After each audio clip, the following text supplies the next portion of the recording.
Bonjour à tous. Quelques jours après l'annonce présidentielle sur la poursuite des opérations de sécurisation dans les régions anglophones, la presse a plutôt constaté des regains de tension dans les régions du sud-ouest et du nord-ouest. Des journaux d'expression anglaise n'ont pas mâché leurs mots. C'est un véritable carnage vécu dans les départements de la Mémé et la Magnou, devenu le théâtre des affrontements entre assaillants non identifiés et l'armée camerounaise. Cette escalade de violence a impacté sur les populations prises au piège d'une guerre sans merci. Elles sont déjà près de 10 000 à avoir trouvé refuge au Nigeria face à cette crise humanitaire et ce cycle infernal de la violence. La colère du cardinal émérite Christian Toumi a contraint le gouvernement à briser le silence tout en excluant un quelconque dialogue avec des sécessionnistes qualifiés de terroristes. Quelles sont les conséquences de cette impasse observée dans la crise sociopolitique anglophone? Avec cette nouvelle zone de conflit, le Cameroun entre dans la liste des pays où les risques d'instabilité préoccupent l'Union africaine. D'ailleurs, des dirigeants africains et des chefs de gouvernement doivent se pencher sur un fléau qui mine le continent, à savoir la corruption. C'est le thème du 30e sommet de l'Union africaine qui s'ouvre ce week-end. Au-delà des questions de bonne gouvernance économique et financière et de restructuration de l'Union africaine, la volonté politique de cette institution n'est pas toujours en phase avec la volonté des populations africaines. Toutes ces problématiques sont le fil Ariane de l'émission Droit de réponse. Vous l'avez compris, cette émission consacrée aux faits saillants de l'actualité décryptés dans la presse cette semaine. Avant de lever un consacré aux faits saillants de l'actualité décryptés dans la presse cette semaine, avant de lever un coin de voile sur les directeurs de publication des journaux, hommes politiques, également leaders d'opinion invités sur ce plateau, je vous propose d'abord la revue de presse dominicale. Et sur ce plateau avec nous, Donald Anouzoua. Bonjour Donald. Bonjour Cédric Noufélé, bonjour chers téléspectateurs. Quelle est la quintessence des faits brûlants d'actualité traités dans la presse cette semaine? Cédric Noufélé, il faut relever de prime abord que les journaux ont respecté leur fréquence de parution cette semaine et les rédacteurs de Droit des réponses, qui sont restés attentifs face aux différentes publications, ont retenu quelques faits saillants traités en amont par la presse. S'agissant du climat sécuritaire inconfortable qui prévaut dans les régions du nord-ouest et du sud-ouest, l'on relève que les parutions d'obédience francophone n'ont pas fait large écho de l'escalade de violence enregistrée dans ces parties du Cameroun. Et ce, contrairement aux journaux d'expression anglaises qui ont servi aux lecteurs des informations relatives à la crise anglophone. The Guardian Post, dans sa parution du 26 janvier, va parler de ces attaques simultanées à Kumbo et Ekok qui ont fait des victimes parmi les forces de l'ordre. Le journal fait également savoir que sur environ 60 attaques suicides enregistrées dans les régions anglophones en 2017, 90% de ces actes terroristes ont été perpétrés par des jeunes, sinon des mineurs. The Post en kiosque cette semaine renseigne toujours au sujet de la crise anglophone que le ministre de la Communication, par voie des médias, conseille au cardinal Christian Toumi d'être prudent au risque de se faire instrumentaliser par les sécessionnistes. La réaction de Issa Chiroma Bakari sur les antennes de Radio France Internationale est une réponse à la dénonciation faite par le cardinal qui accuse les forces de sécurité d'avoir commis des actes graves contre les populations dans le cadre des opérations de maintien de la paix dans les régions anglophones. Dans l'ensemble, la presse n'a pas seulement servi aux lecteurs des sujets relatifs à la crise anglophone. La Nouvelle Expression n'a pas seulement servi aux lecteurs des sujets relatifs à la crise anglophone. La Nouvelle Expression, dans sa parution du 23 janvier, parle du port autonome de Kribi. Le quotidien La Rue Jameau fait savoir que la sortie du Premier ministre complique le lancement effectif des activités du port alors que les premiers bateaux ont mis le cap sur Kribi. Du côté du top manager de l'instance portuaire, l'on affirme que la faillite du groupement Cap-Emon Ecotrans ne pourra pas influencer le financement du port autonome de Douala. Au risque de se faire de perdre sa plume dans les eaux profondes du port autonome de Kribi, certains journaux ont préféré s'interroger sur le plan triennal jeune, spécial jeune, tout en interrogeant les difficultés de la concrétisation de la promesse du chef de l'État. Et c'est le quotidien de l'économie qui donne le ton. Le journal de la valeur ajoutée indique que depuis l'annonce du président de la République le 10 février 2016, le niveau de décaissement des financements de ce programme n'est que de de 3,2% en cette deuxième année de mise en œuvre. Une approche du plan triennal contestée par le journal par Cameroun Tribune, qui fait donc savoir que les premiers financements sont déjà disponibles d'un coût de plus de 3 milliards de francs CFA. Les 2150 premiers projets bénéficiaires seront lancés dans les prochains jours. Stop et fin de la revue. Ces sujets et bien d'autres font le menu de votre festin intellectuel dominical. Merci Donald Anouzoua de nous avoir rafraîchi la mémoire. À présent, place aux 4 panélistes invités de marque sur droit de réponse. Je reçois sur ce plateau Jean-Baptiste Sipa, éditorialiste, militant des droits de l'homme au sein de la dynamique citoyenne. Bonjour et bienvenue. Bonjour Cédric et bonjour à nos téléspectateurs.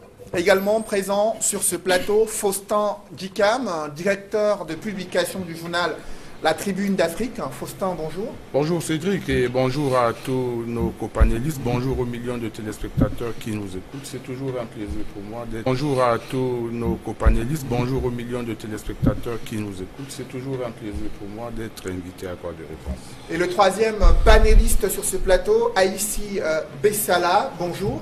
Bonjour. Je suis heureux enfin d'être présent dans ce plateau. Ça fait un bon bout. On ne me voyait pas, on ne m'invitait pas. Je suis très heureux. Alors je précise que vous êtes un militant du RDPC, ancien maire à Douala 5e. Vous êtes également sur ce plateau. Et le 4e panéliste que nous recevons, c'est Maître Akbor Congo. Bonjour. Bonjour monsieur, good morning televiewers. Thanks for having me on the panel. Je précise que vous êtes avocat au barreau du Cameroun, président de l'association des avocats du département du FACO. Vous dirigez le Centre africain pour les droits de l'homme et la démocratie. Vous avez également dirigé un consortium de la société civile au début de la crise anglophone. Mesdames, messieurs, vous avez suivi cette revue de presse dominicale avec l'intérêt que les journaux d'expression anglaise ont accordé à l'escalade de la violence dans certains départements de la région du Sud-Ouest. Et je commence avec vous, Maître Akbor Congo, sur cette escalade de violence qui a été décrit dans la presse, notamment les journaux d'expression anglaise. Quelle est la situation exacte dans la région du Sud-Ouest, notamment dans les départements où il a été signalé des affrontements entre assaillants et les forces armées camerounaises? The situation is very tense on the ground. It's extremely tough. When you follow the press, especially the English-speaking press, which covers it extensively, you can tell that we are in a very dire situation. Both the government forces and those who are clamoring for independence are at each other's neck. We hope and pray, especially those of us who live in this part of the country, we hope and pray that life would come back to normal. Things are becoming very dangerous. Economic life is becoming very expensive because of the fact that there's a crisis, so some become it very dangerous. Economic life is becoming very expensive because of the fact that there's a crisis, so some basic goods and services and commodities cannot be affordable. We hope that not only the English-speaking press, but also the French press, some of them have been doing a wonderful job. The situation affecting the Southwest and the Northwest is a situation that affects the entire nation. It shouldn't be limited only to the press of the English-speaking expression. Because if you follow some of the press in French-speaking Cameroon, they're not doing a lot to cover what is happening. What is happening in the Southwest and the Northwest might also happen in the West, in Littoral, and in Center. So if we don't look at it from a very holistic angle, if we think that it's a problem that touches and concerns only those in the Southwest and Northwest, and it doesn't affect us in Douala, Yaoundé, then we are making an error. Because what affects one part of the country, logically, is supposed to affect the other parts of the country. So not only the press, but the politicians, the civil society. Mr. Sipa, as a young man who I used to follow you, I want to say it's an honor to be on the same panel with you. But we expect the civil society across the Mongo to be more active, to do a lot. For those of us in the southern Cameroons, we feel that we are being abandoned by the civil society, the politicians, and the press in the other side of the Mongo. Justement, vous avez suivi, Jean-Baptiste Sipa, la description de cette situation avec une crise humanitaire qui s'aggrave dans les régions du sud-ouest et du nord-ouest. Le HCR parle de près de 10 000 Camerounais ayant trouvé refuge au Nigeria, et la perception que l'on a cette semaine, c'est que c'est plus des journaux d'expression anglaise qui se sont attardés sur cette nouvelle escalade de violence. Certes, quelques journaux et quotidiens camerounais d'expression francophone ont relayé des séries d'incendies à Bamenda, et la nouvelle expression qui a fait également grand cas de cette situation dans les régions anglophones. Comment comprendre ce contraste? Est-ce que les Camerounais ne mesurent pas la gravité de la situation? Comment comprendre ce contraste? Est-ce que les Camerounais ne mesurent pas la gravité de la situation dans les régions anglophones? À la décharge de la presse, de manière globale, je dois dire que c'est normal que la presse anglophone en parle mieux, parce que c'est une situation de proximité. Eux, ils sont là-bas sur place. Il me semble que la presse francophone n'a pas, ou soit parce qu'elle n'a pas les moyens, soit parce qu'elle ne veut pas, soit parce que les gens ont peur. Vous savez, dans ce genre de situation, il arrive qu'on ait peur. Mais il me semble que la presse francophone n'est pas suffisamment proche de l'événement pour en parler de la même manière que la presse anglophone, pour qui c'est le factuel, c'est tous les jours, n'est-ce pas?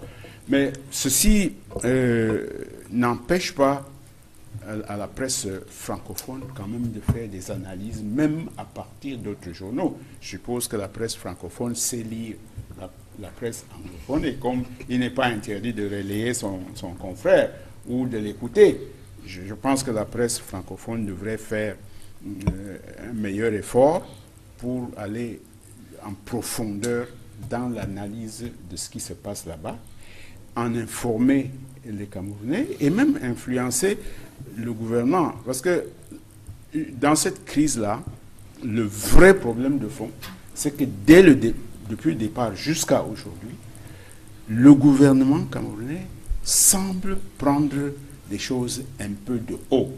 Je n'ai pas vraiment l'impression qu'il a le souci de résoudre un problème.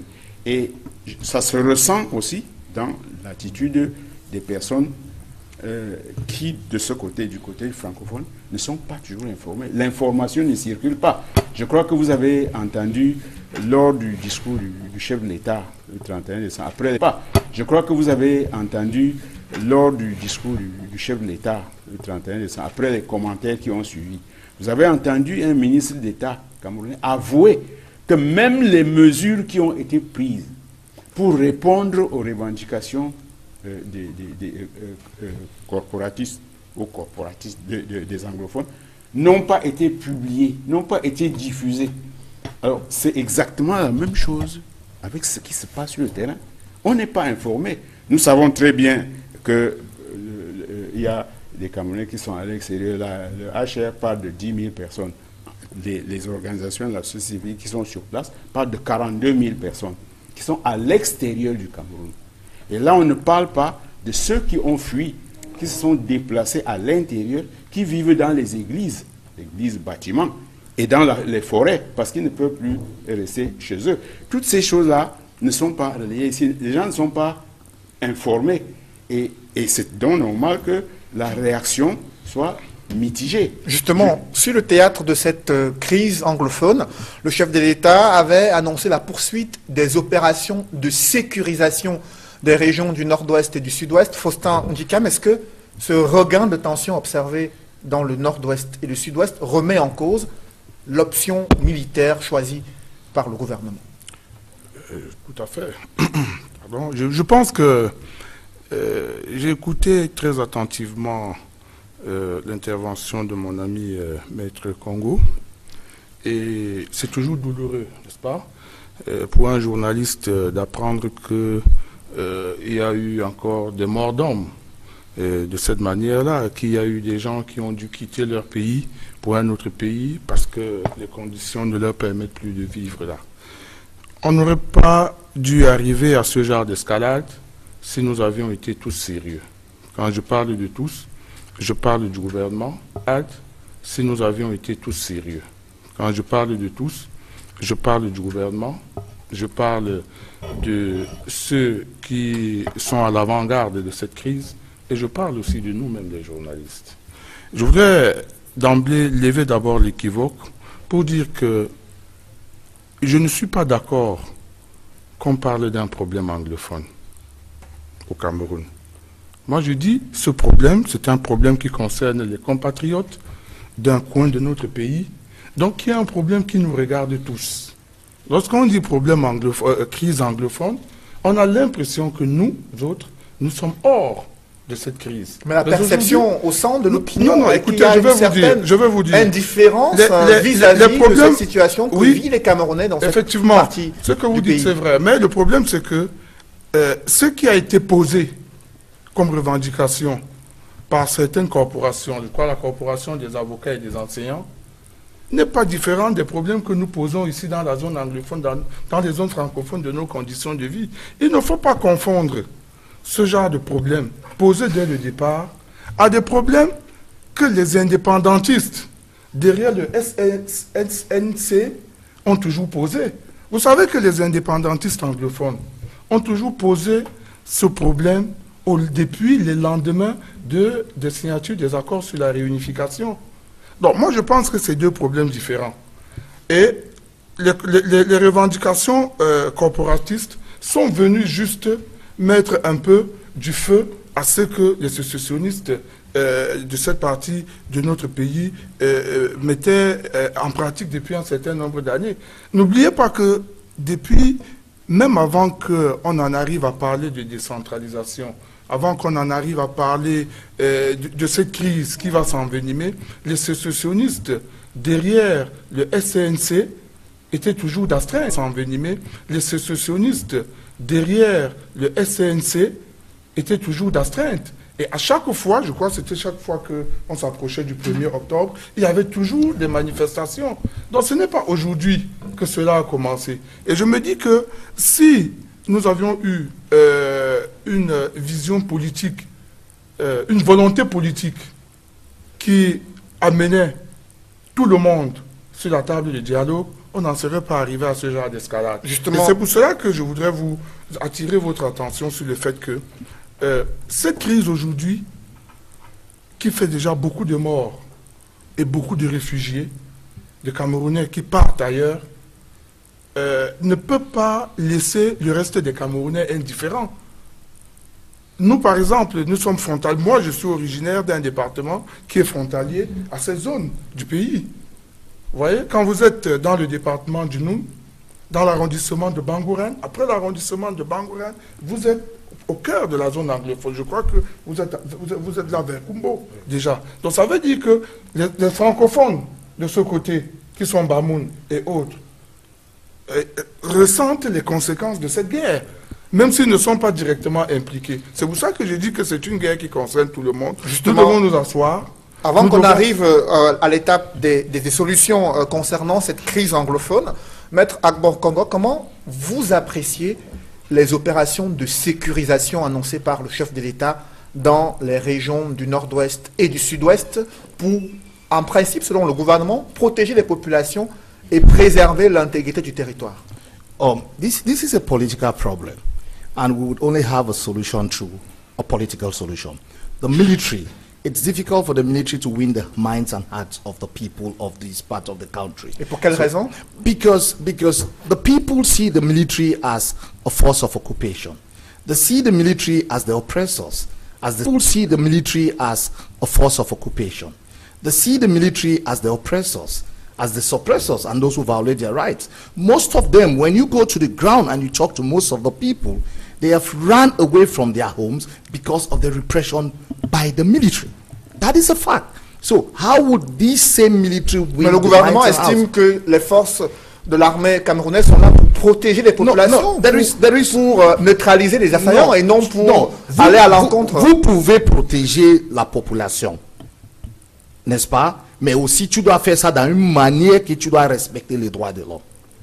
Parce que quand tu commences à tuer les gens, hein, when you burn houses, okay, when you destroy crops, when you arrest people, any able male on the street, you are not protecting the territorial integrity. Est-ce que vous avez you are not une confusion sur le théâtre des affrontements? Est-ce qu'il y a des preuves matérielles sur ces exactions que vous avancez?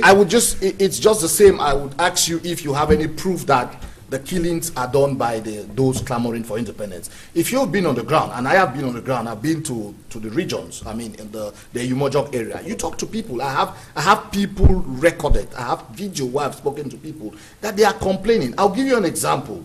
There is a checkpoint in the Umojok area, okay? People cross there to go to their farms. When you cross, you have to show your ID.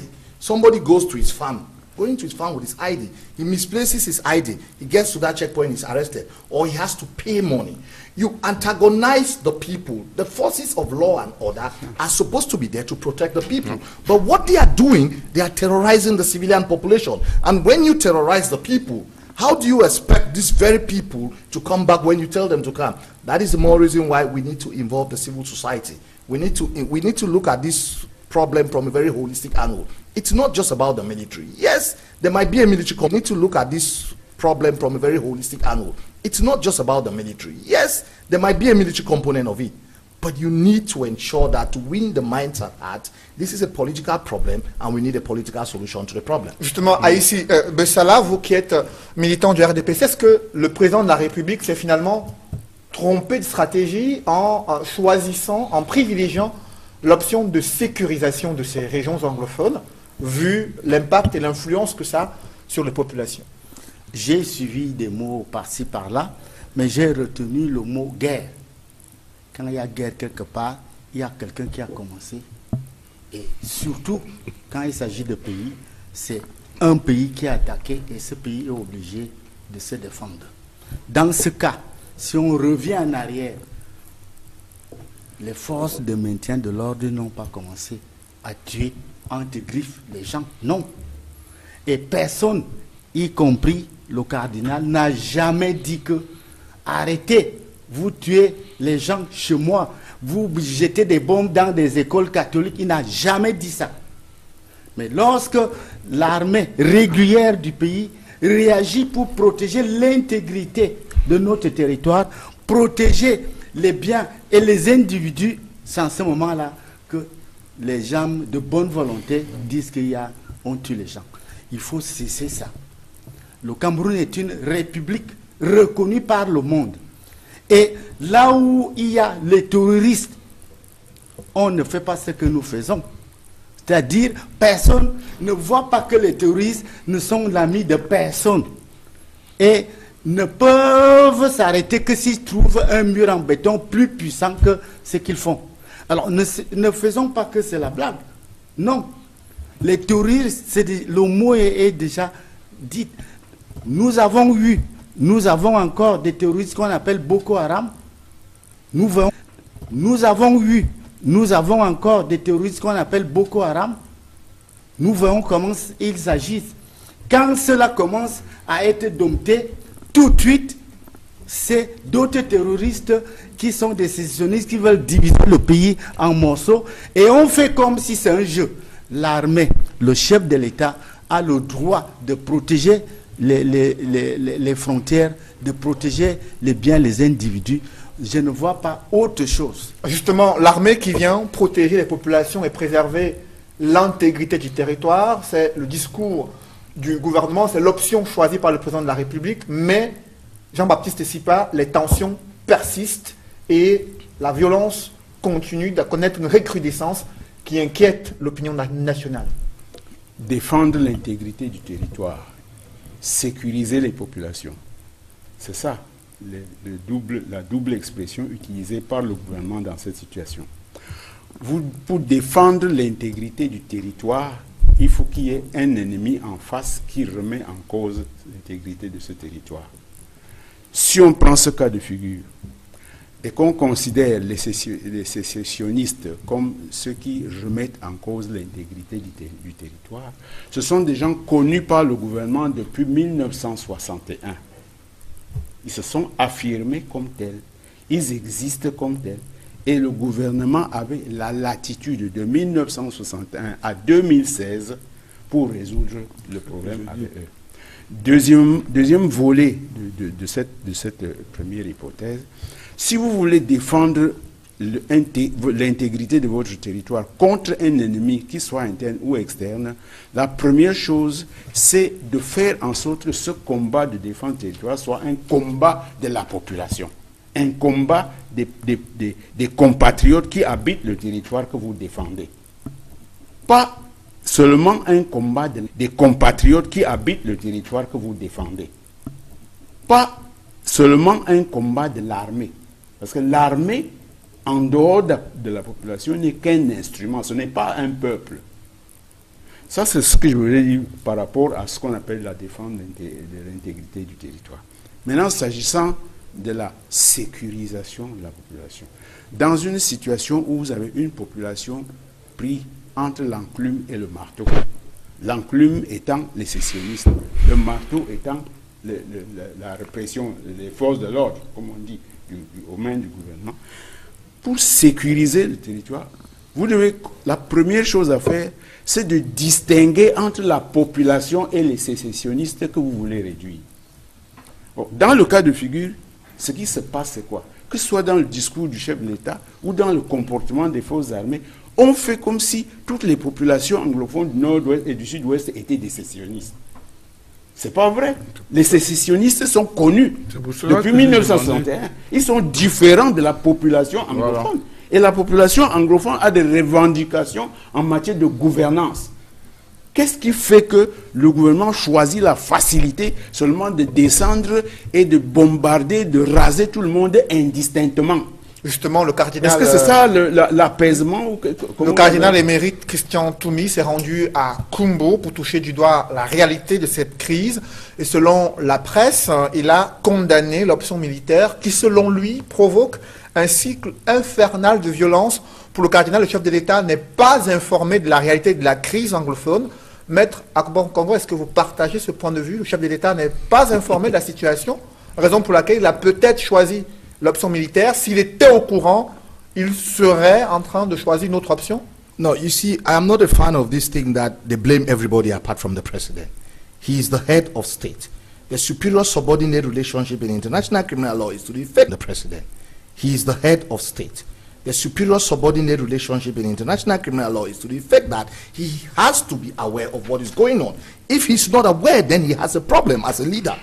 We are tired of every time we say the president is not, who is misleading him? If you appoint your ministers and they don't tell you the right thing, it means you have a problem in the people you choose. I think the president is aware, but I think that forces working with him, those who don't want us to have a solution, you know, the radicals or the hardcores in his regime who are benefiting from what is going on, because it's a business, let's not forget. People are making money out of it.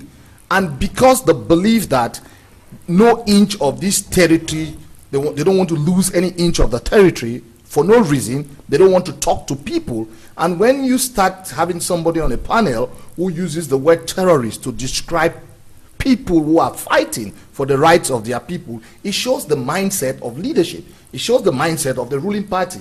I was brandished a terrorist. It's easy to call somebody a terrorist, but it doesn't help in us finding a solution. Are they really terrorists? Why do we have to call them terrorists, okay? They have a different approach to the way things are going on in this country. And all of us know, and I would disagree with him. The killings did not start a few months ago. October, November, when we started civil action in this country, they killed Anglophones. And nobody said anything. The killings did not start in 2018. Or late 2017. So we should put everything in context. It's because they have deliberately decided not to talk to the people. It's because there is no political will to find a lasting solution to the problem. It's because they don't want us to discuss the problem. Le président de la République, le 31 décembre, a dit le gouvernement a apporté des solutions aux revendications corporatistes que vous avez posées en tant qu'avocat et enseignant. Et il estime que that is something which est résolu comme problème. That is something that I follow in the press and which is very deceptive. If you read the memo that is something that I follow in the press and which is very deceptive. If you read the memo that we handed on the 28th of May 2015, the memo that we handed to the Prime Minister, a copy to the Minister of Justice, to the Speaker of Assembly, in the memo, when we enumerated the grievances of the lawyers in particular, we did mention that a federation would be the best form to address the issues which are being faced by the people of Southern Cameroon. It is there in the memo. We serve the authorities in this country. So they cannot reduce our memo to the issues that touch and concern teachers and lawyers. And even during the days of the consortium, in all our memos, we had stated that a federalism, a federation in this country would best address the problems. And whether we like it or not, whether it's in my lifetime or not, for this country to be one, we will get to a point where we will need to go back to the federal structure. If we don't go back to the federal structure, we will keep on having the kind of conflicts that we're having. Avant The earlier we do that, the better. Justement, avant qu'on évoque cette forme, ce débat sur la forme de l'État, Faustin Dicam, réaction sur la sortie du cardinal Christian Toumi, qui estime que l'option militaire n'a fait qu'engendrer un cycle infernal de la violence sur le théâtre de la crise anglophone. Je crois que le cardinal Christian Toumi est dans sa mission. Le prélat a une mission de paix. Ouais, il ne peut pas accepter qu'il y ait de la violence, qu'il y ait une escalade de la violence perpétrée peut-être par des forces de sécurité publique, comme il le dit. Mais là où je ne suis pas d'accord avec le cardinal, c'est que il a omis de dire que si ces violences sont arrivées, c'est parce qu'au départ, ceux qui ont perpétré ces violences étaient des sécessionnistes, qui ont installé un état de non-droit dans les deux régions méridionales du pays. Mais certains acteurs de la crise estiment que cette violence a commencé lors de la première sortie des avocats. Mais certains acteurs de la crise estiment que cette violence a commencé lors de la première sortie des avocats, c'était en 2016, hein, et qu'ils souhaitaient justement manifester dans les rues pour revendiquer un certain nombre de solutions relatives à la condition des avocats d'expression anglaise, mais aussi aux conditions de vie des populations de ces régions anglophones. Mon excellent confrère émérite, Jean-Baptiste Sipa, a brillamment développé. Il a planté le décor à l'entrée de cette émission, en vous faisant comprendre que tous les anglophones ne sont pas sécessionnistes. Et si le gouvernement doit combattre les sécessionnistes, il faut les identifier. Et il est même allé plus loin pour vous dire que c'est des gens qui sont connus depuis les lendemains des accords sur la réunification de 61. Donc, ça veut dire concrètement que quoi? Ça veut dire concrètement que l'État, dans sa mission de protection des hommes et de leurs biens, a le devoir de restaurer, restaurer son autorité dans les parties du pays qui sont prises en otage par des terroristes, par des sécessionnistes, par des indépendantistes bien connus.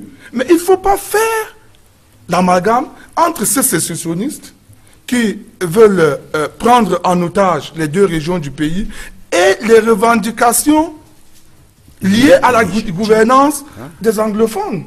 C'est différent.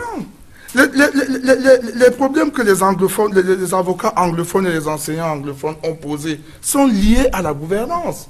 Et c'est ici qu'il faut donc discuter sur la forme de l'État. C'est ici qu'il faut peut-être voir s'il est question de passer au fédéralisme. C'est ici qu'il faut voir où en est-on avec la décentralisation. Vous avez fait venir des ministres ici dernièrement qui vous ont fait comprendre que oui, le chef de l'État a dit oui, il y a décentralisation, mais pour que cette décentralisation ait lieu, il faudrait qu'il y ait encore des mécanismes à mettre en place. Il n'y a pas d'infrastructure. Et pour que cette décentralisation ait lieu, il faudrait qu'il y ait encore des mécanismes à mettre en place. Il n'y a pas d'infrastructure et autres. Vous voyez donc que c'est des gens autour du président de la République qui bloquent le processus de décentralisation parce qu'ils ne veulent pas perdre leurs privilèges. Justement, et c'est ça qui crée la confusion. Il y a un maire... Je voudrais finir. Je vous en prie, allez-y rapidement. Oui, quand vous faites le lien avec la crise que nous avons déjà dans la zone septentrionale du pays, vous vous rendez compte que c'est la population qui est la plus vulnérable dans tout cela. Et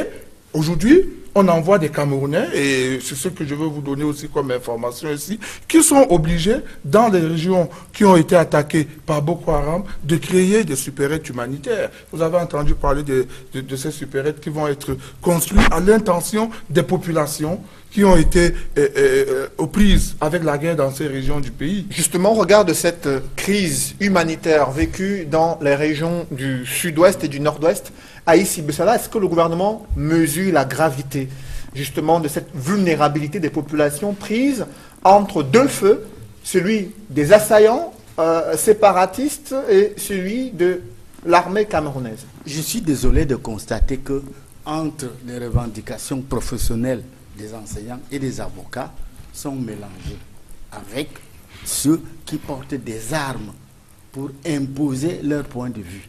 À partir de ce moment-là, le chef de l'État et d'autres ont bien défini que des sécessionnistes sont des terroristes. Mais maintenant, depuis que le débat a démarré, c'était comme si les revendications des enseignants et des avocats sont à rassembler avec les positions radicales, violentes des sécessionnistes et des terroristes. Est-ce que, le gouvernement refuse d'entendre parler d'une revendication politique liée à un système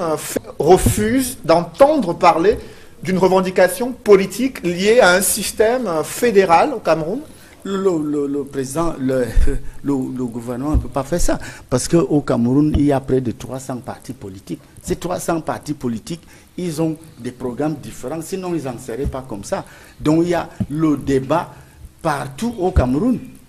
Là où nous sommes là. Vous m'avez présenté comme un militant du RDPC. J'accepte. Mais quand on écoute tout ce qui se passe, on se rend compte, les téléspectateurs doivent savoir que les autres ne sont pas du RDPC. Mais ils ne seront pas arrêtés. Ils n'ont pas porté atteinte à la sécurité de l'État. Mais lorsque quelqu'un abandonne le terrain politique, démocratique, il dit qu'il veut passer en force. Pas qu'il dit, il fait. Les cardinaux ne disent rien. Les défenseurs des droits de l'homme ne disent rien. Pourtant, on tue. Oui. On jette des bombes dans des écoles. Je voudrais ajouter, cher ami, que c'est du droit de chaque citoyen de dénoncer les exactions d'une armée dans un pays. Mais c'est aussi de notre devoir, en tant que journaliste, de pouvoir rétablir l'équilibre. Des sécessionnistes ont brûlé des écoles. Ils ont tué des membres des forces de sécurité. Qui a prononcé ils ont décapité. Monsieur le journaliste, on a condamné. Vous parlez non, personne ne dit non. Je suis c'est ce que je suis en train de dire. C'est ce que je suis en train de dire. Les militaires sont allés. C'est ce que je suis en train de dire. Mais nous n'avons pas fini. Ils ont décapité. Faustin Dikam, permettez à Aïssi Bessala, permettez à Aïssi Bessala de développer. Permettez à Aïssi Bessala, je vous en prie, Faustin Dikam, permettez à Aïssi Bessala de développer son argument. Permettez à Aïssi Bessala, je vous en prie, Faustin Dikam, permettez à Aïssi Bessala de développer son argumentaire avant que vous puissiez réagir. Non, moi je pense qu'il faut séparer les deux phénomènes. Les revendications professionnelles des enseignants et des avocats, largement entendues et entamées pour trouver des solutions. Je ne veux pas les réciter, tout le monde le reconnaît. Mais par la suite, on se met à brûler les écoles, à brûler le drapeau, à casser les maisons des gens, à tuer. Aucun avocat des droits de l'homme, aucun journaliste sérieux, aucun prélat n'a condamné fermement. Si, nous avons condamné. Vous faites un procès d'intention à la presse et aux avocats. Je voudrais, avant que Faustin Dikam, je voudrais d'abord faire réagir Jean-Baptiste Sipa. Non, moi je veux me retirer. Parce que dès que je veux parler tout ça, même 2 minutes, vous avez assez parlé et les autres vont réagir. Je vous en prie, Aïssi Bessala, permettez. Soyez républicain, vous l'avez dit. Non, mais je suis pas républicain, je suis démocrate, mais je ne suis pas faible. Des Camerounais ont le droit de partager leur opinion. Dire quelque chose que le téléspectateur peut écouter, vous dites non, il ne doit pas conclure. Ils vous ont écouté. À quoi ça sert ici? Nous avons plusieurs axes d'émission. Permettez qu'on puisse poursuivre ce programme en toute sérénité. Jean-Baptiste Sipa, sur cette appréhension qu'a des militants du RDPC, ils estiment que lorsque les forces de l'ordre sont attaquées, lorsque des bâtiments publics sont incendiés, il n'y a aucune réaction de la part de la société civile, de la part des avocats, des journalistes, alors que quand l'armée veut défendre à nouveau le territoire camerounais, c'est là où il y a une levée de bouclier. Est-ce que vous partagez ce point de vue? Non, je ne peux pas partager ce point de vue. D'abord parce que l'origine du mal... Est-ce que vous partagez ce point de vue? Non, je ne peux pas partager ce point de vue. D'abord parce que l'origine du mal, tel que je l'entends ici, n'est pas tout à fait exacte. On a personne, avant octobre ou novembre 2016, on n'a vu personne dans les rues de Bamenda ou de Boya brandir une arme en disant que je viens pour demander la sécession. On n'a vu personne le faire. On a entendu des gens qui ont fait des revendications socio-professionnelles. Ça, tout le monde a entendu. Tout le monde a vu. Ils ont manifesté dans les rues et ça, c'est le droit des citoyens. Maintenant, quelle a été la réponse? C'est comme ça qu'il faut commencer à analyser cette situation. C'est à partir de la rue. Et je vous ai dit que les sécessionnistes sont connus au Cameroun depuis 1961. Ils ont une organisation, je ne sais pas si c'est un parti politique ou un mouvement. Oui, mais ça existe, c'est connu. Mais ils n'ont jamais tué. S'il te plaît. Oui, Ça, c'est connu par le MINAT, c'est connu par les forces armées, c'est connu par le ministère de la Justice. OK? Maintenant, il y a des revendications catégorielles, socio-professionnelles. Le gouvernement répond à ces revendications par le mépris. Commence par arrêter les leaders pour les délégitimer aux yeux du peuple. À ce moment-là, les sécessionnistes qui sont en embuscade comprennent que c'est le moment d'agir. Eux, au moins, là, ils ont été plus intelligents que le gouvernement parce qu'ils savent ce qu'on appelle l'opportunité. Ils ont vu une opportunité et se sont engouffrés dans cette opportunité. Lorsque le gouvernement choisit de répondre par l'armée, par la force, il engage cette situation dans ce que les soldats eux-mêmes appellent la riposte par la force. Il engage cette situation dans ce que les soldats eux-mêmes appellent la riposte graduée. C'est-à-dire que toi, tu insultes ma mère, j'insulte ton père. Tu me donnes un coup de poing, je te donne 2 coups de poing. Tu tires sur ton pistolet, je sors mon canon. Tu sors ton char, je sors ma bombe. C'est comme ça la riposte graduée. Mais ils disent qu'ils ont des agrégés en sociologie, en tout ce que vous voulez. Ils ne peuvent pas analyser une situation comme ça. Et là, qu'est-ce que le gouvernement avait à faire? C'est de sonner la fin de la récréation et de faire en sorte que les gens se parlent, de faire en sorte que les populations se détachent des sécessionnistes qui subitement se présentent comme leurs sauveurs. Mais le président de la République estime qu'il y a eu des délégations qui ont été envoyées dans les régions du nord-ouest et du sud-ouest pour discuter avec les populations. Mais le chef de l'État a envoyé sur le terrain des élites illégitimes. Des élites qui n'avaient aucune légitimité aux yeux du peuple. Vous savez, moi je viens de parler de l'opportunité. Lorsque le chef de l'État a demandé qu'on libère les leaders du consortium dont faisait partie M. Agor, ça c'était l'opportunité ou jamais pour mettre fin à cette histoire. Le chef de l'État n'avait qu'à déléguer là-bas son premier ministre ou son ministre de la Justice en compagnie des leaders qui venaient d'être libérés. Ils allaient aller sur place et dire que nous voici, on nous a libérés, venez, on va dialoguer. Qu'est-ce que nous on veut, qu'est-ce qu'on demande au gouvernement? C'était ça. Mais quand vous libérez les gens, ils arrivent sur le terrain, ils commencent à parler aux populations et les populations se mettent à les menacer, à brûler leurs maisons. Ça veut dire que vous les avez délégitimés. Ensuite, vous les larguez là pour dire que bon, allez, c'est pas comme ça qu'un gouvernement doit faire. Et la dernière réaction, vous libérez des gens qui sont revendiqués. On dit, nous voulons dialoguer à condition que vous libériez nos leaders.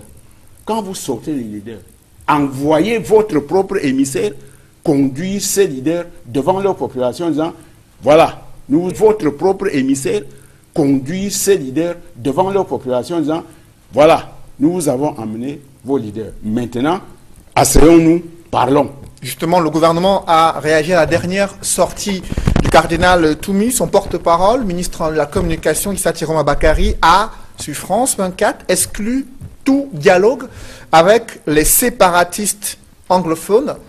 Maître Congo Agbo, vous qui avez appelé à un dialogue avec tous les acteurs et toutes les parties prenantes, comment vous appréciez cette sortie du gouvernement? Well, the first thing I want to put on record is that we condemn violence. We have condemned violence from both parties. Nobody would justify the killing of gendarmes. We are not sitting here to say that it's good to kill gendarmes. No. Ce sont nos soldats. We condemn killings from both sides. And that is something that we have to put it on record, contrary to what he said. We've said it several times, and I want to use this opportunity to say we condemn the killings of Cameroonians. Be they from the southern Cameroons or from all gendarmes. Everybody, nobody would support that.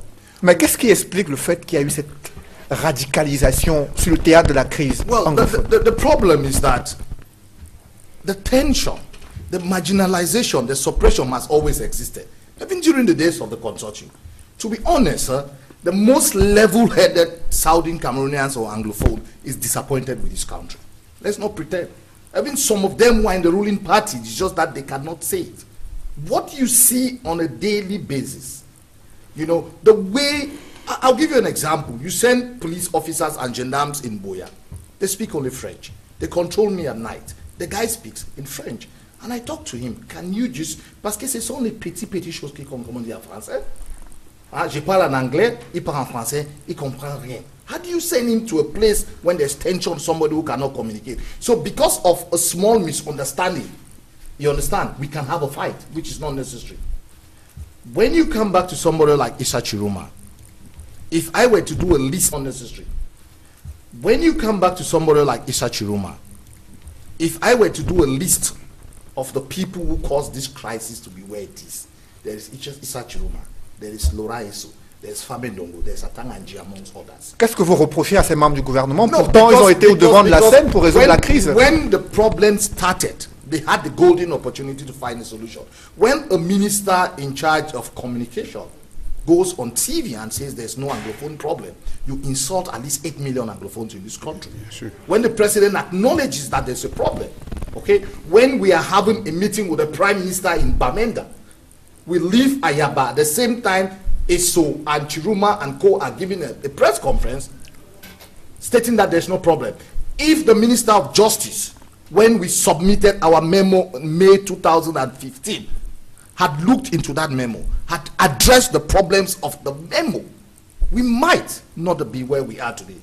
So when Issa Chiroma says that he will not dialogue with terrorists or secessionists, that's his word, I say that he would dialogue with them.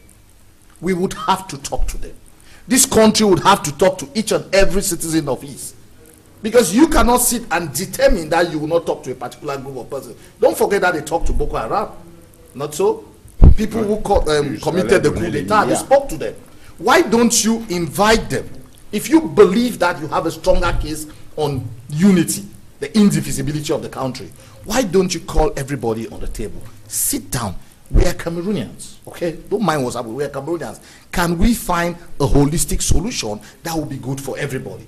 I think it will end up being a win-win. But this bravado that I am in government, I cannot talk to you, it will not work, okay? Because you don't talk to them, we have instability in the southwest and the northwest. Justement. So why not you sit on the table? And I urge Mr. Biya, the president of this country, to ensure that not you sit on the table. And I urge Mr. Biya, the president of this country, to ensure that we have an all-inclusive dialogue. Justement, a dialogue where everybody will sit on the table and talk about the form of the state. Parmi ces séparatistes dont le gouvernement refuse de dialoguer avec ces séparatistes, il y a bien sûr ceux qui étaient activement recherchés par le gouvernement et arrêtés depuis quelques semaines au Nigeria.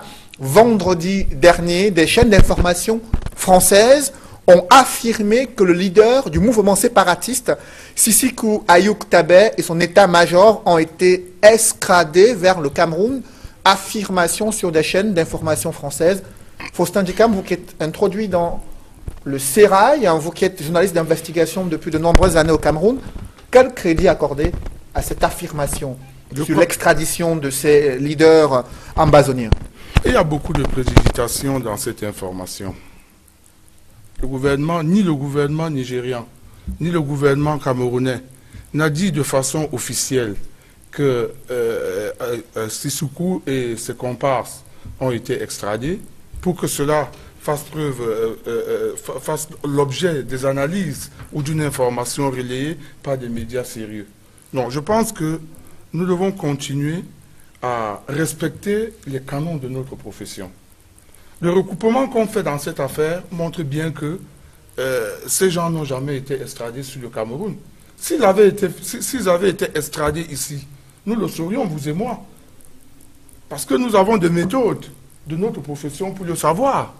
Mais jusqu'ici, nous n'avons aucune preuve qu'ils ont été extradés.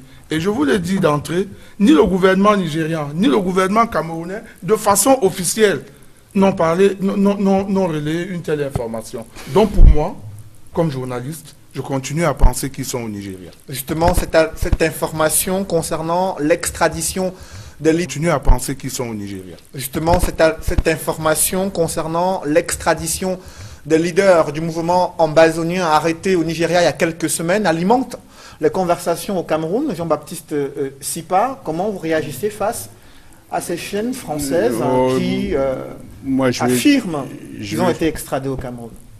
Je dirais pas ce que je pense de ces chaînes françaises, parce que moi-même je suis journaliste, mais je peux vous dire que à mon niveau, il s'agit d'une rumeur. Enfin, de mon point de vue, il s'agit d'une rumeur. Les gouvernements qui peuvent donner une information crédible sur cette affaire, c'est le gouvernement nigérian et le gouvernement camerounais.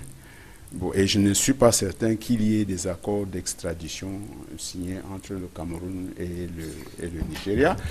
Et sans compter que si les deux pays qui sont membres des Nations Unies et membres de l'Union africaine avaient ce type de tractation à faire, et ça ne se ferait pas en secret.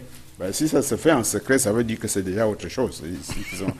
Puisque ces organisations stipulent que pour extrader, nous sommes dans un contexte politique, pour extrader quelqu'un que vous avez arrêté sur un territoire, dans un autre territoire où il peut être jugé, il faut avoir la garantie qu'il sera jugé conformément aux normes et aura droit à un procès équitable.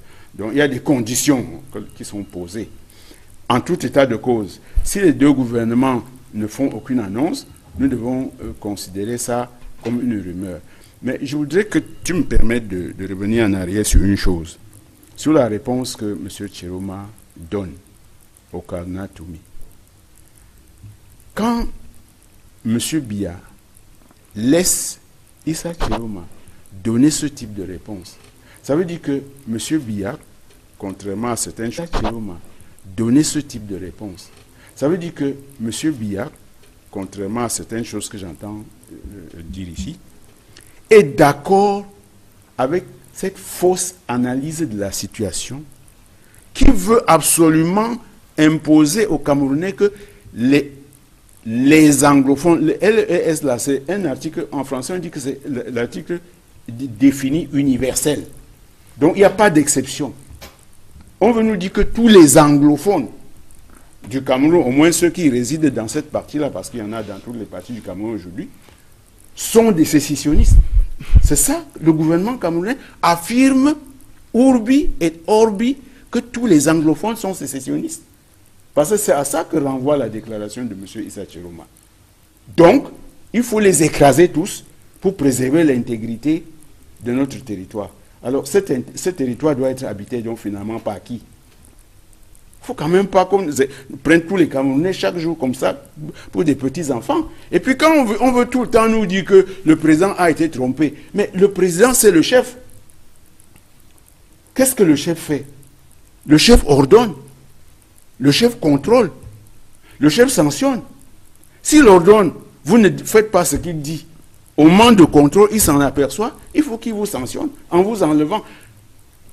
Maître Tabor a raison de dire que ceux qui ont exaspéré cette situation, qui ont transformé l'expression d'une exigence de gouvernance en situation de guerre civile, sont 3 ou 4 membres du gouvernement qui sont connus.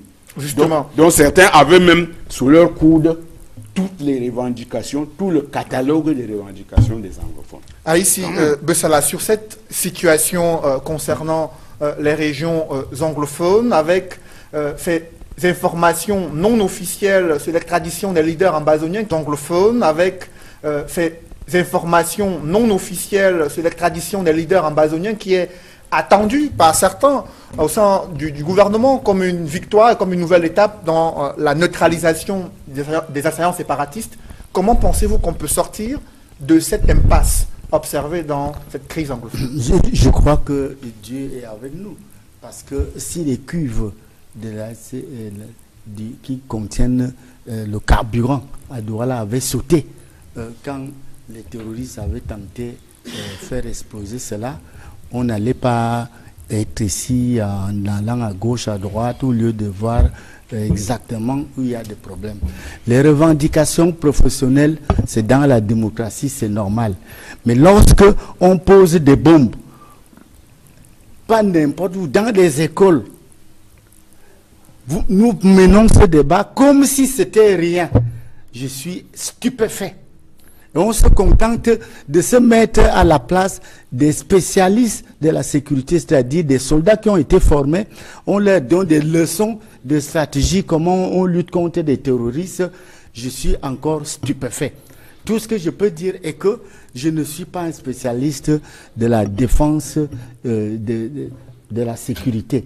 Alors, si le gouvernement, un membre du gouvernement parle, je n'ai aucun moyen pour dire que ce qu'il dit c'est faux. S'il y a donc quelqu'un ici, comme vous semblez donner des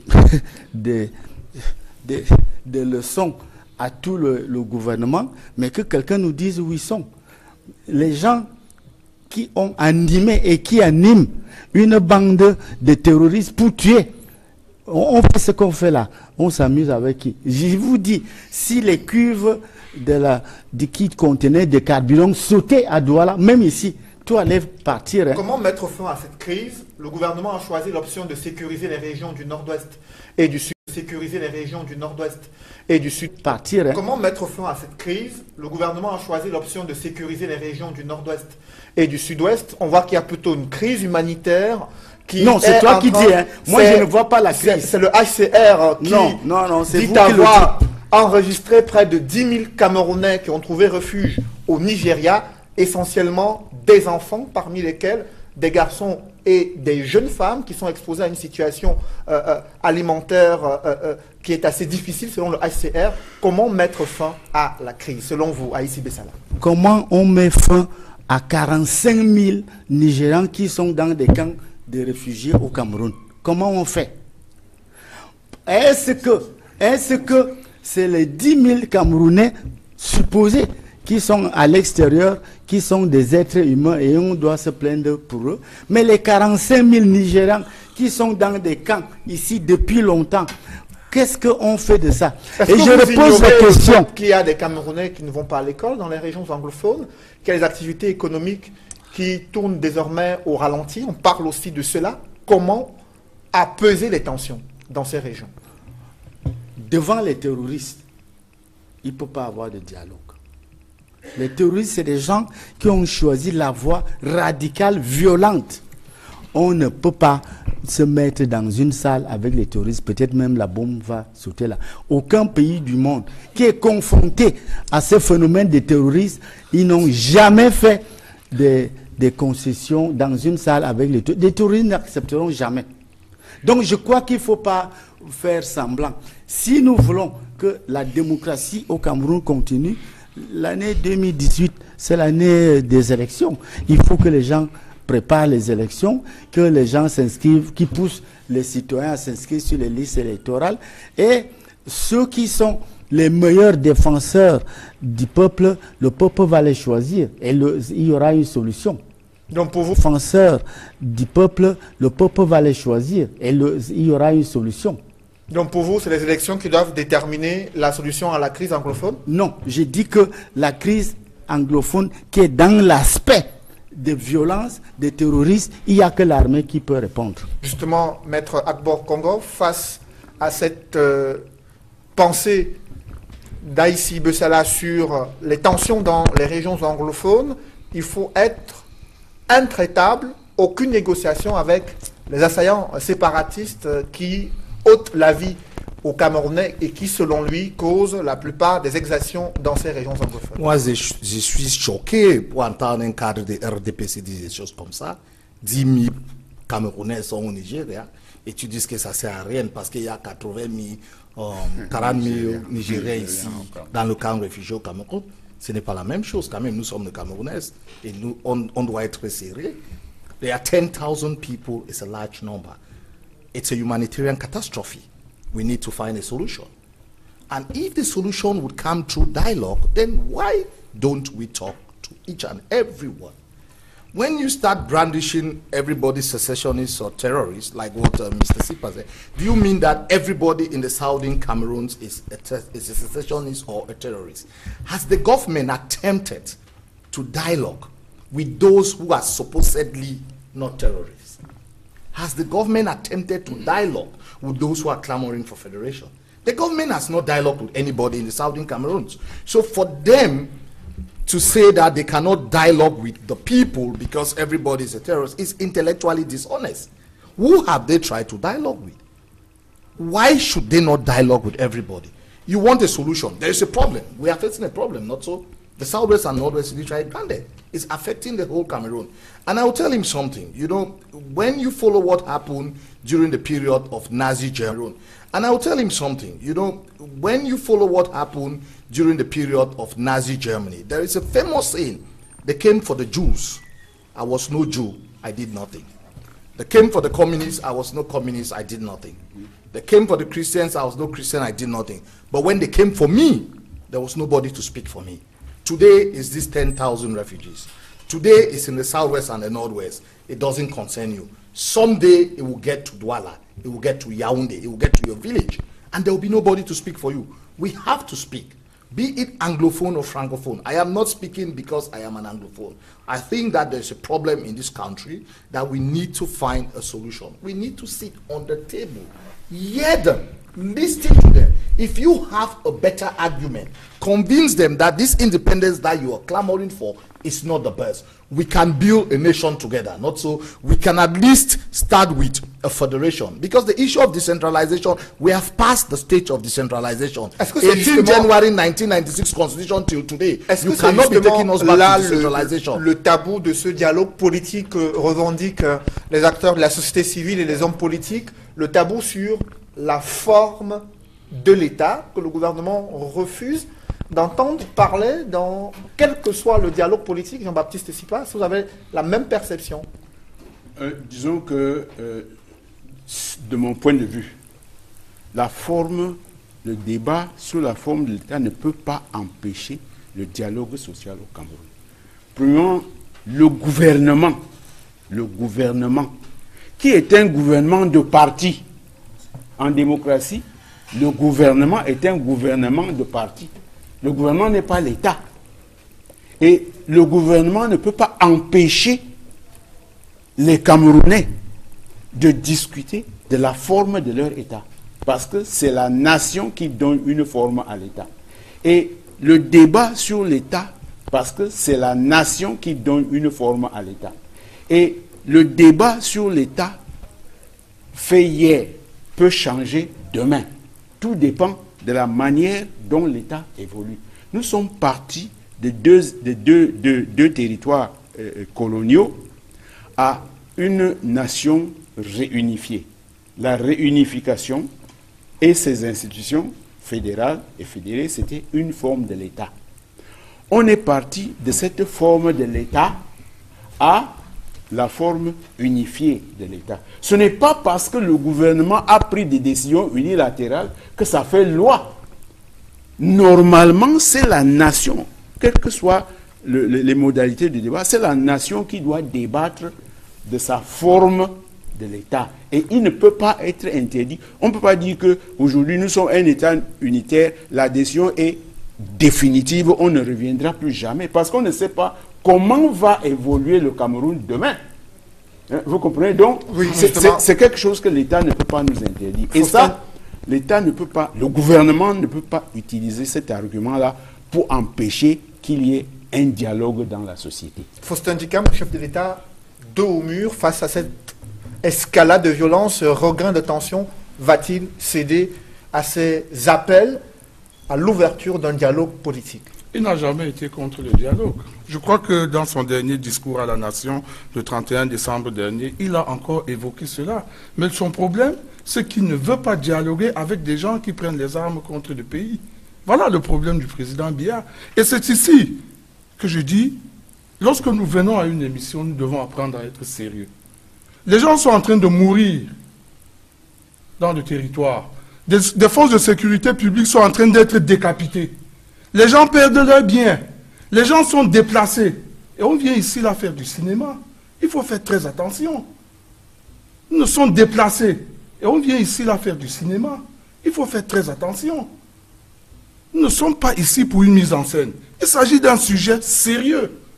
Les populations du nord-ouest et du sud-ouest doivent se lever comme un seul homme pour dire non au mouvement indépendantiste et sécessionniste et dire oui à un dialogue inclusif social. Nous devons retourner au dialogue social. En ce qui concerne la gouvernance, et ainsi de suite, on peut en débattre. Mais d'abord, des gens qui viennent avec un autre agenda que celui des anglophones, parce qu'ils sont sécessionnistes ou indépendantistes, pour créer du désordre et tuer des gens, amener les gens à être déplacés, où on se retrouve avec une escalade de la violence de part et d'autre, une armée qui tire et de l'autre côté des indépendantistes qui tirent, je dis non. Vous connaissez très bien l'histoire des Marouines et des Anglais. Vous connaissez bien l'histoire des Basques et des Italiens. Vous connaissez l'histoire des Corses et des Français. Comment est-ce que cela a souvent été géré? Donc je dis que dans un premier temps, nous devons dire non à la violence, non à la guerre, mais oui à un débat citoyen. Justement, sur la forme de cette l'État et sur la gouvernance. Cette préoccupation des régions anglophones pourrait être inscrite à l'ordre du jour des agendas non officiels des présidents africains qui sont au 30e sommet de l'Union africaine. Officiellement, le thème retenu par l'Union africaine est « Gagner la lutte contre la corruption, un chemin durable vers la transformation ». Le continent africain qui fait face à ce fléau qui mine sa volonté de s'industrialiser. Maître Agbo Congo, la corruption en Afrique, un sérieux problème pour le développement et l'épanouissement des populations.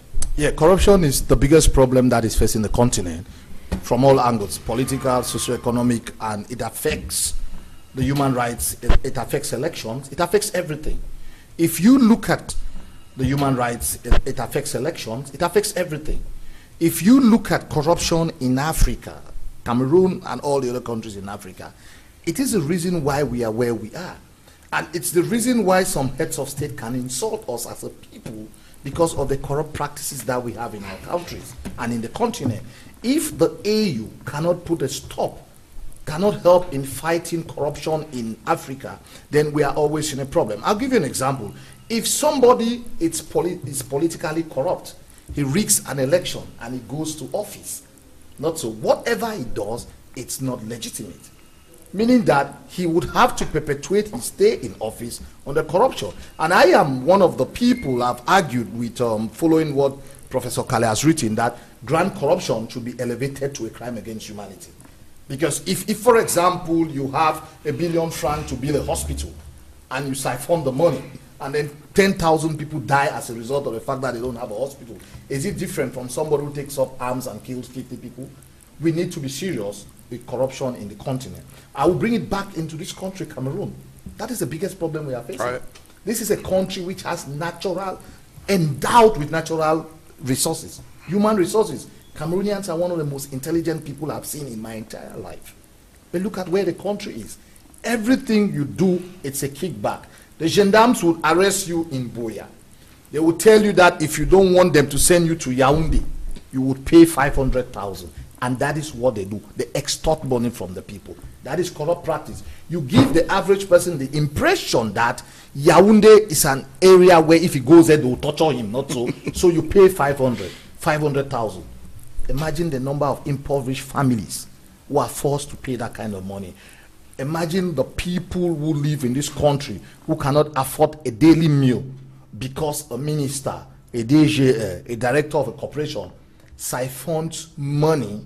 As a minister, a DG, a director of a corporation siphons money that can construct the entire road to acquire. It's a very serious issue that we have to address. Justement, cette Union africaine composée des chefs d'État dont les mandats présidentiels sont remis en cause avec des zones de conflit qui se multiplient sur le continent, l'Union africaine peut-elle elle-même lutter contre cette corruption? Non, l'Union africaine peut faire des affirmations. C'est dans son rôle. L'Union africaine peut même prendre des résolutions. Comme tu connais la charte africaine de la démocratie et des élections. Bon, qui n'est pas appliquée, mais qui existe, n'est-ce pas? Voilà des choses que l'Union africaine peut faire.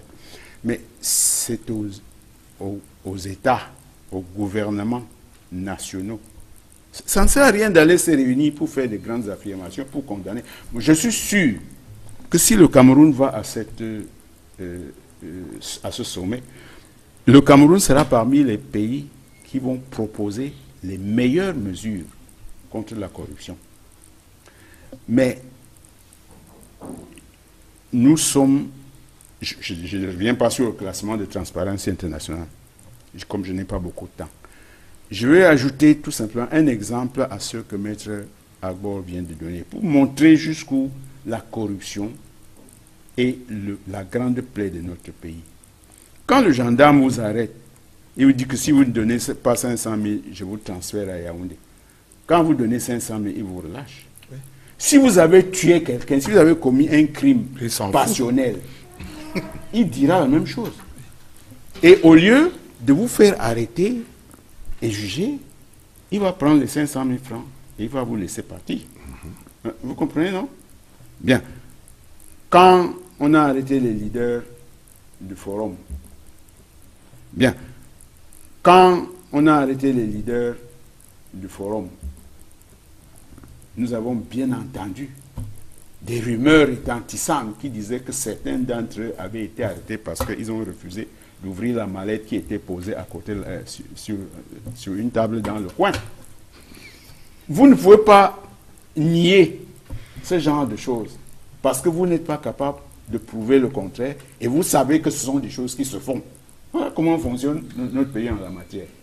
Mais s'il te plaît, je voudrais que tu me donnes 1 minute de mon temps. 1 minute pour revenir en arrière. Pour qu'on puisse avancer. Parce que tout à l'heure, je n'ai pas bien entendu les solutions que nous avons proposées. Nous avons critiqué, mais je n'ai pas entendu les solutions. Et moi, j'ai une petite solution concernant la crise anglophone qui ne peut plus être résolue avec des discours, même avec les affirmations du chef de l'État. Nous avons la preuve que quand le chef de l'État affirme quelque chose, dans les pays normaux, quand il parle, ça devient un ordre. Et quand ça devient un ordre, les ministres concernés par cet ordre doivent en assurer l'implémentation. Quelle solution en quelques mots, je vous en prie. Alors, je pense que là où on se trouve aujourd'hui, on ne peut pas faire l'économie d'un dialogue de base d'abord. C'est-à-dire, je ne vois pas comment le gouvernement peut même organiser un dialogue sur le plan national concernant la crise anglophone. C'est un dialogue qui ne peut plus se faire que par étapes. Et moi, je vois maintenant 2 étapes. La première étape, c'est de mettre à contribution tous les chefs traditionnels et les maires des communes pour, évidemment, ce qui suppose qu'on arrête l'affrontement armé, ce qui suppose qu'on retire l'armée du champ. Et on demande à tous les chefs traditionnels, à tous les maires, de convoquer ces populations, de les faire revenir de la brousse, de les sortir des églises et tout ça, de les faire revenir. Et de la brousse, de les sortir des églises et tout ça, de les faire revenir. Et d'isoler. Parce que le dialogue doit commencer par... Il faut que les populations disent aux sécessionnistes que nous ne sommes pas d'accord pour la partition de notre pays. Nous voulons la décentralisation, ou nous voulons la fédération, mais nous voulons vivre en paix dans le Cameroun uni. Ce dialogue-là, aujourd'hui, ça ne peut plus se faire qu'au niveau des chefs traditionnels, là, des rois, qui ont encore une certaine légitimité aux yeux du peuple. Et des maires qui sont élus.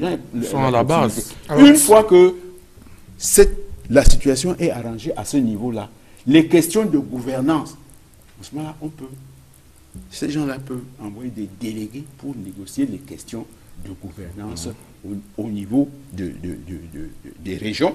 Précisons et puis que, au niveau oui, de la nation, parce qu'en fait, en dehors de cette exaspération provoquée par le gouvernement même de M. Biya, les problèmes de gouvernance posés par les anglophones du Nord et du Sud sont des problèmes posés par l'ensemble du Cameroun. Et comme dit Maître Agbo, c'est peut-être eux aujourd'hui, mais demain, ce sera là-bas à l'Est où on a déjà des Centrafricains qui font absolument ce qu'ils veulent sur le territoire du Cameroun. justement, ces problèmes de gouvernance qui sont également à l'ordre du jour. Au 30e sommet de l'Union africaine, à Issy Bessala, le nouveau président en exercice de l'Union africaine sera Paul Kagame du Rwanda, réputé pour avoir mené une lutte contre la corruption dans son pays, qui est classé parmi les 10 pays les mieux gouvernés dans le monde. Est-ce que son arrivée à la tête de l'Union africaine peut impulser une nouvelle donne avec les réformes qui sont attendues pour l'institution panafricaine? Si je peux enfin dire un mot, je dirais une seule chose. Quand on parle de corruption, dire un mot, je dirais une seule chose. Quand on parle de corruption, il y a le corrupteur et le corrompu. Si on veut lutter contre la corruption, il faut choisir. Est-ce qu'on doit d'abord lutter contre le corrupteur ou bien on va d'abord lutter contre le corrompu? Il ne peut pas avoir de corruption s'il n'y a pas de corrupteur et de corrompu. Deuxièmement, vous prenez l'exemple d'un pays souverain, le Rwanda, mais personne ne dit qu'au Rwanda, il n'y a pas de démocratie comme au Cameroun. Ça, personne ne le dit. Que ce soit n'importe quel organisme qui lutte pour les droits de l'homme, quand tu es contre Kagame, même si tu es où, il envoie des gens te tuer et rien ne te fait. Vous faites un procès d'intention au président Paul Kagame. Il y a quand même des indicateurs en matière de développement humain, de matière de développement social, qui place le Rwanda, qui place le Rwanda parmi les pays les mieux gouvernés. Les bâtiments, les rues, dans le monde. Je vous assure qu'il y a des pauvres là-bas. Il y a des gens qui n'ont pas le droit de parler comme nous parlons comme ça. Il faut le dire. Ce n'est pas un procès d'intention. Les procès qui sont ici, c'est OK, comme c'est contre le Cameroun, et que seul il doit parler. Celui qui veut être contre, on lui refuse la parole. Allons-y. Justement, le président Donald Trump, pour rester dans cette actualité africaine, a adressé une lettre au chef d'État africain. Le président américain a déclaré que les États-Unis respectent profondément les Africains. Vous vous souvenez qu'il y a eu une bourde attribuée au président américain. Il a dit ça sur le fait que les présidents africains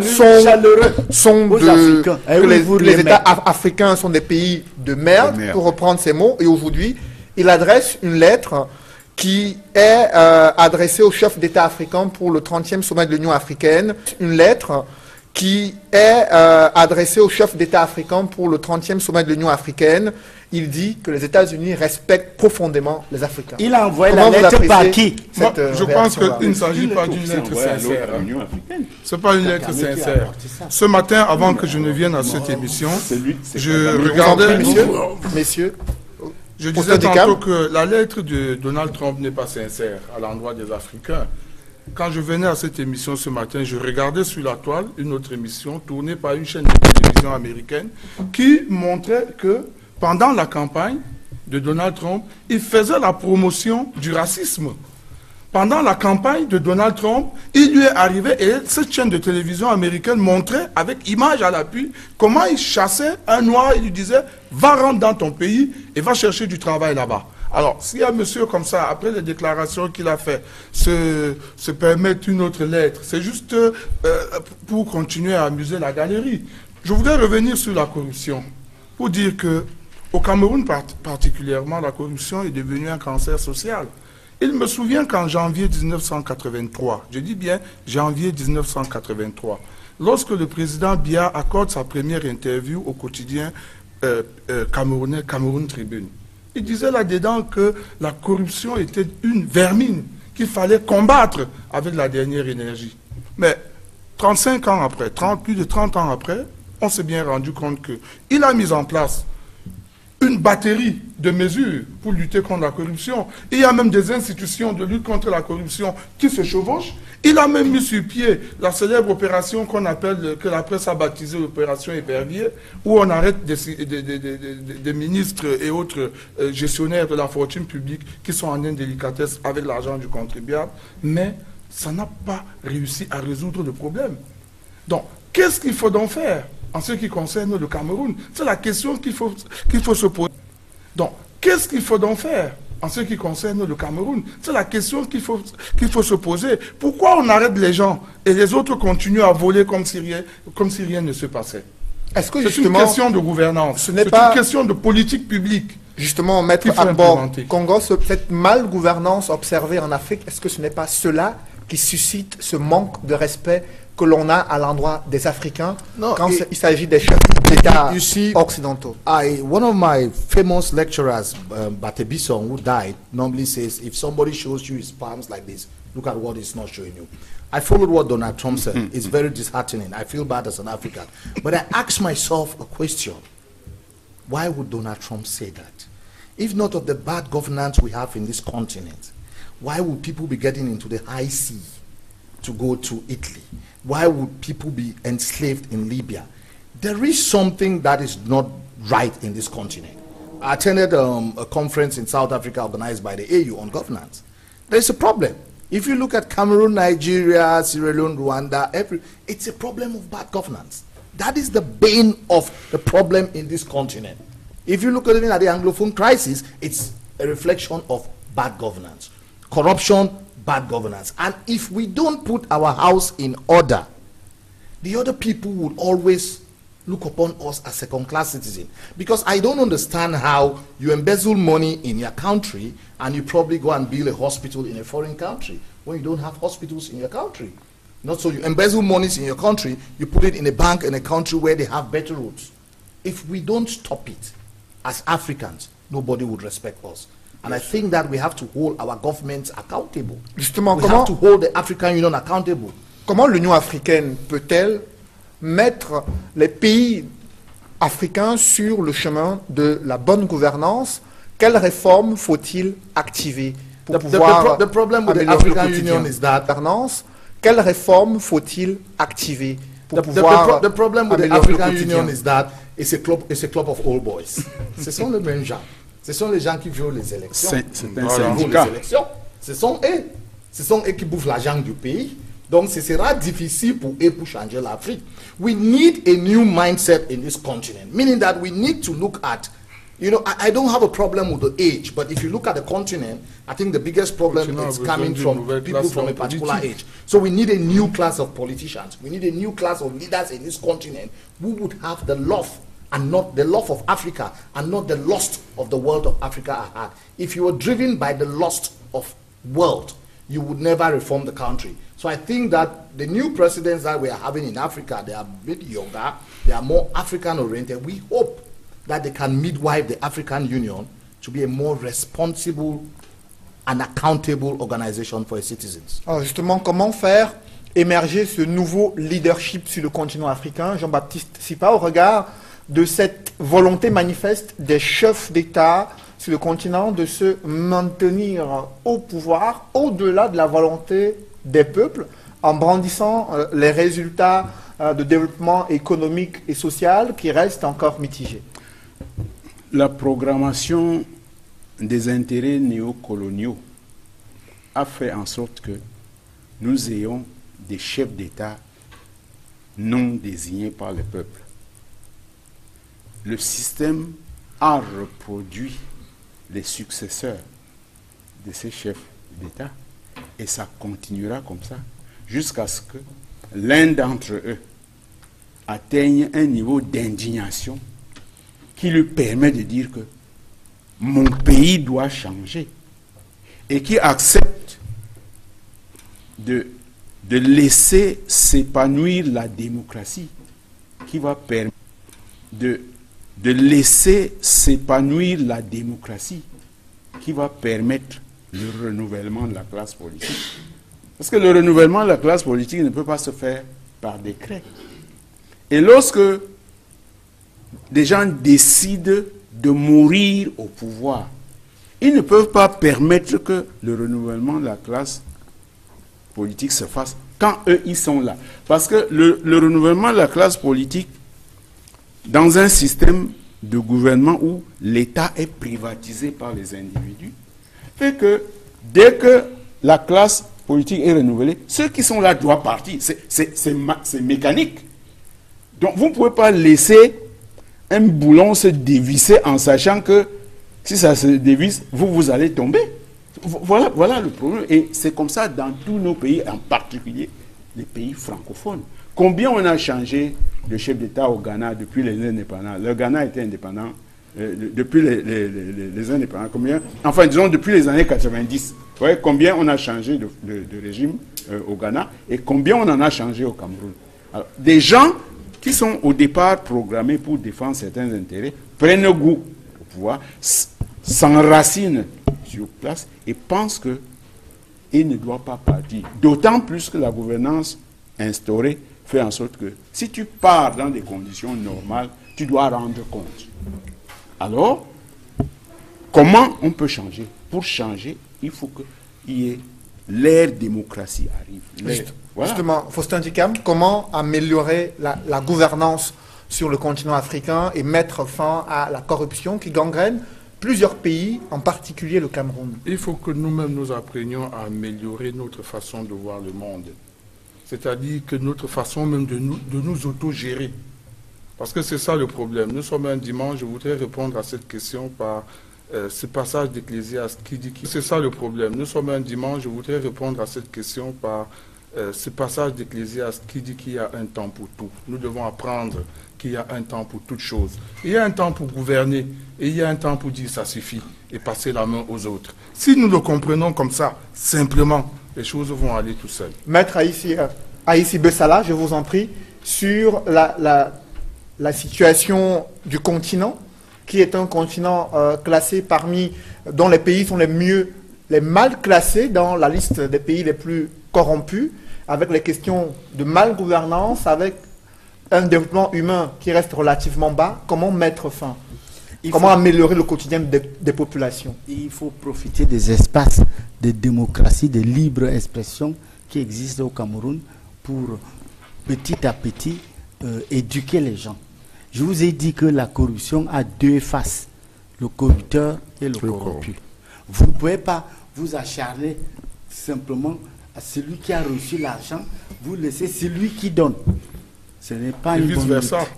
Donc il faut, puisqu'il y a l'espace de liberté d'expression, il faut mobiliser ce que certains appellent le peuple. Je ne sais pas qui a ce peuple-là, pour qu'ils s'inscrivent régulièrement sur les listes électorales et qu'ils aillent voter. Sauf s'il y en a qui croient que c'est un coup d'État qui va venir régler le problème, donc un coup de force. Il n'y aura jamais de coup d'État ici. Merci, messieurs. Maître Akbor Congo, qui est avocat au barreau du Cameroun, président de l'association des avocats du département du FACO et qui dirige un centre africain pour les droits de l'homme et la démocratie.